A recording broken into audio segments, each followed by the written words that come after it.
This movie might be in one of the rarest genres for movies because I can't find more than 6 stoner Christmas comedies. Insert green weed Christmas tree joke here, I guess. It's 141 of 365. Today's movie, A Very Harold Kumar 3D Christmas. Jolly stoners are welcome on my Patreon. You can check out these daily reviews early, as well as an exclusive podcast and more. All of that's over at patreon.com/ticketstubmovieclub. This one's directed by Todd Strauss-Schulson and stars Kal Penn, John Cho, and Neil Patrick Harris in a stoner Christmas comedy. Christmas has come early, potheads. Let's talk about this probably forgotten, very 3D movie from 2011. This is the last of the 3D movies from 2011 I saw, and honestly, this one probably has more 3D in it than the other 6 combined. If you're going to do the gimmick, do it all the way, I say, and there are excellent 3D jokes throughout this movie just to kind of lampoon the idea as well as hang a hat on it. And this is the only kind of movie where you get to have your cake and eat it too,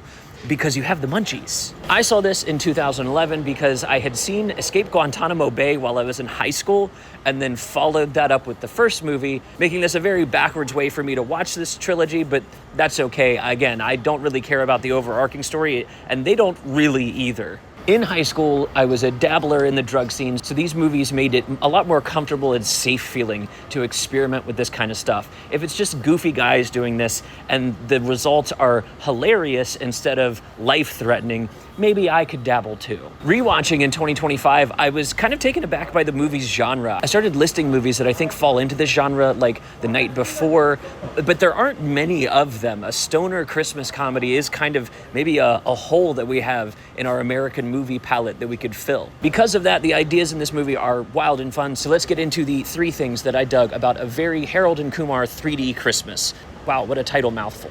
The first thing that I really dig about this movie is that claymation sequence. That absolutely rips. Now, obviously, this is a reference to the Rankin and Bass Christmas specials from way back in the day, and I love that that's where their mind is when they think about Christmas. That's the really fun stuff to just get a little high and watch. Community even did an episode similar to this with Abed's mind turning everything into claymation, which is fun because he views the world through television, so it's cool that in this movie, it's because of drugs that they're seeing the world this way. It's a drug stoner movie. As the sequence plays out and you start to understand that we're not exactly sure what is real and what's not, the movie steps in and answers that question by then cutting to live action sequences as the drugs start to wear off. I love this bit because it just makes it feel like so much fun to be able to follow these guys around for the night and wonder what the first half of this was really all about. You can just kind of speculate, but you'll never really know because they were tripping.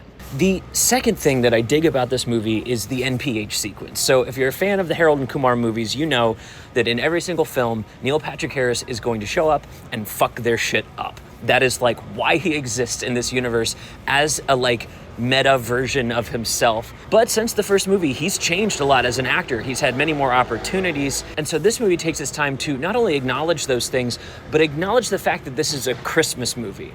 This is the 3rd Harold and Kumar film. And so instead of him fucking their shit up, he helps them out. I love this deviation from the formula to keep things fresh in a movie where they could have just stuck with the formula. Like NPH could have ruined Christmas for them, but instead his character shows up to reference the fact that he's in How I Met Your Mother, to reference the fact that he's gay in real life, but not in these movies. And finally, to give the guys something that they can actually use to get towards the end of the movie. He ends up gifting them the waffle bot, which saves them from the Serbian gangsters later in the movie. Sticking to the formula is fun, but when you're in your 3rd movie, deviating from that formula, that works just as well as a joke, and I really enjoyed that. The third and final thing that I love about this movie is that the 3D gimmick really actually works here. Now, 3D overall as a gimmick can be as good as our Avatar movies, which add depth overall to the experience, or it can be just outright gimmicky and lame. I'm thinking My Bloody Valentine 3D. No need for that movie to be in 3D, if you ask me. This one, however, says, okay, yeah, it's a gimmick. Let's make fun of that. Let's make fun of 3D televisions and use every single opportunity to throw anything we possibly can at the audience.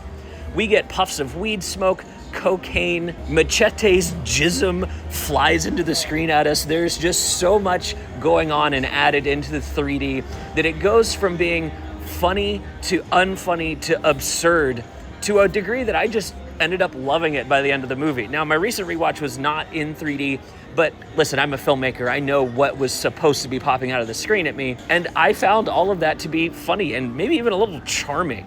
Like, they knew it was a gimmick, so they were like, let's just lean into it. This is the movie to lean into it. This is the Christmas special, the end of the trilogy finale. They're just doing everything they possibly can and trying to wrap this story up enough that people who have grown up on this series that were now adults starting families in their lives could see Harold and Kumar doing the same and be like, you know what?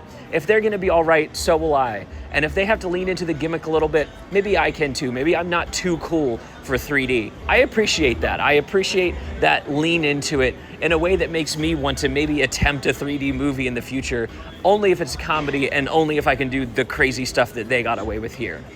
But what do you think? Are you a fan of A Very Harold and Kumar Christmas, or was the 3D just too much of a gimmick and you skipped it? We're going from adult comedy to very family-friendly comedy with our next movie. We're talking about The Muppets, and I'll see you tomorrow.